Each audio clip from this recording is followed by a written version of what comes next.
नमस्कार, मैं हूं अनुराधा झा। 2024 के लोकसभा चुनाव है और लोग ये दूसरा चरण में आज चुनाव भी हुआ है। लोगों से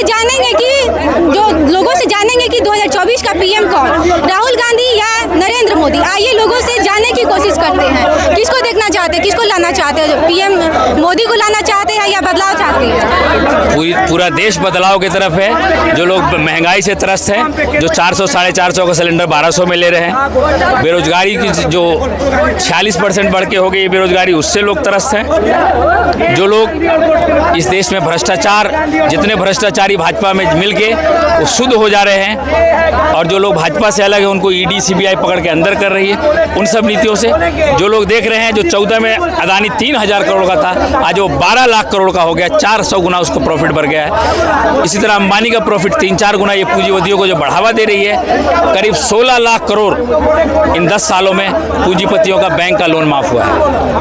उस 16 लाख में हर गरीब परिवार की एक महिला को 1-1 लाख रुपया दिया जा सकता था इस देश में। आने वाली सरकार से क्या उम्मीद है आप? आने वाली सरकार से ये उम्मीद है, महंगाई पे कहीं ना कहीं लगाम कसेगी। जो युवा हैं, बेरोजगार हैं, उनके लिए स्कीम लाएगी, युवा बेरोजगारों को रोजगार देगी। ये पूंजीपतियों को बढ़ावा देने वाली जो स्कीमें हैं उसको बंद करेगी, जिससे अदानी अंबानी को सारा एयरपोर्ट, सारा कोल ब्लॉक, सारा सी पोर्ट, दुनिया की जितने संसाधन हैं, मनमोहन सिंह ने कहा था कि दुनिया के संसाधन पे अल्पसंख्यकों का, दलितों का अधिकार है, लेकिन यहाँ जो उस देश के संसाधन उसमें से 2 व्यक्तियों का आधार है, 2 गुजराती भाइयों का, अदानी और अंबानी का अधिकार है।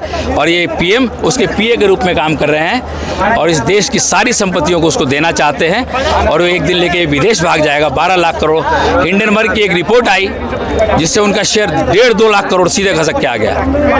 कहीं ना कहीं उनके शेयर के अंदर भी घोटाला है। सत्यम राजू जब पकड़े गए थे, इसी तरह अदानी भी पकड़े जाएंगे। इनका जो मैन पावर है उससे कई गुना ये मैन पावर दिखा रहे हैं। और भी बहुत सारी ऐसी बातें हैं जो जनता को मीडिया नहीं समझा रही है। हम लोग जनता के बीच जाके इनके भ्रष्टाचार की पोल खोल रहे हैं। ये जो बेरोजगारी 30 लाख करोड़, 30 लाख लोग वैकेंसी बची अभी केंद्र सरकार में, वो नहीं बढ़ी जा रही है। आबादी बढ़ी, रेलवे का लोगों के यात्री की संख्या 4 गुना 5 गुना बढ़ गई है 2010 के मुकाबले में।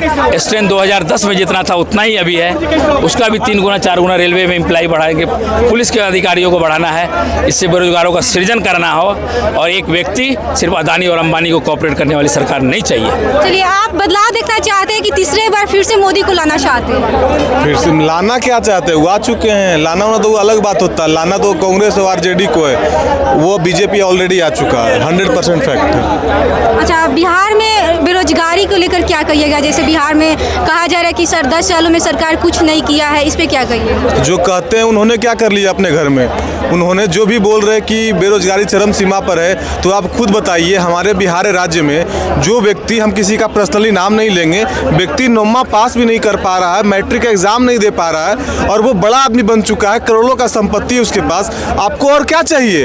अगर आप एक मतलब स्किल्ड आदमी, भाई साहब कुछ बोले, आपको हम नहीं ना बोले, सुनिए पहले बात को। जो व्यक्ति, भाई साहब सुनिए ना, जो व्यक्ति अच्छा से 10वां पास नहीं कर पाया, वो व्यक्ति के पास करोड़ों का संपत्ति है, तो क्या ही बोल सकते? कैसे आप बोलिए कि बिहार में बेरोजगारी है? नहीं है ना। हम किसी का पर्सनली नाम नहीं लिए, आपके ऑडियंस अच्छे से जानते हैं हम बात किसकी कर रहे हैं, तो बस गलत बोल रहे हैं ये लोग। आप बदलाव देखना चाहते हैं कि फिर से मोदी को लाना चाहते हैं? नहीं, बिल्कुल जो भी आना चाहिए, बस बदलाव होना चाहिए, क्योंकि परिवर्तन ही संसार का नियम है।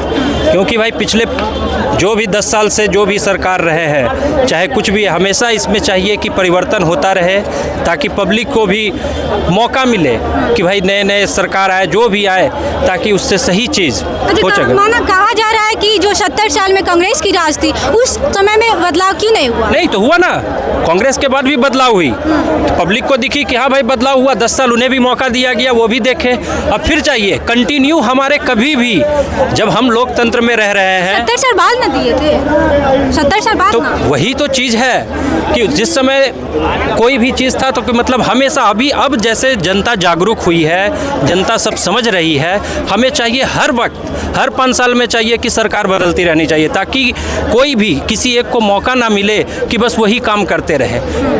जब तक बदलाव नहीं होगा कभी कुछ नहीं बदल सकता है। नहीं तो एक सरकार अगर कंटिन्यू रहेगी तो वो मनमानी करने लगेगी, इसलिए हमेशा चाहिए कि बदलना ज़रूरी है। आप कैसे देखते हैं, सरकार बदलना चाहिए, फिर आप नरेंद्र मोदी को लाना चाहते हैं? लोकतंत्र का खूबसूरती है मैडम कि सरकार चेंज होना चाहिए। जो देश में डेवलपमेंट करे, 10 सालों तक लगातार ये नरेंद्र मोदी कुर्सी पर बैठे हुए हैं। देश को सबका साथ सबका विकास के नारे के साथ आए थे।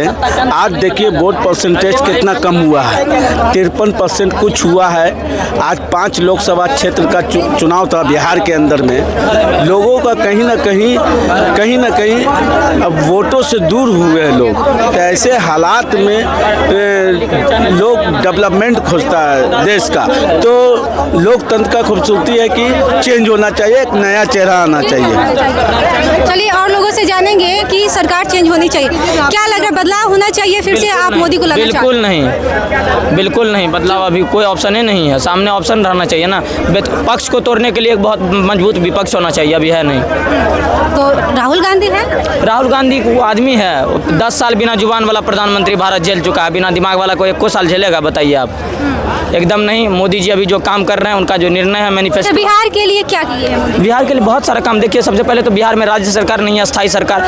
बिहार कोई भी राज्य के डेवलपमेंट के लिए राज्य सरकार और केंद्र सरकार दोनों में सेम सरकार होना चाहिए, बहुत ज़रूरी है। जैसे गुजरात में था, अभी गुजरात की स्थिति देखिए कितनी बेस्ट है।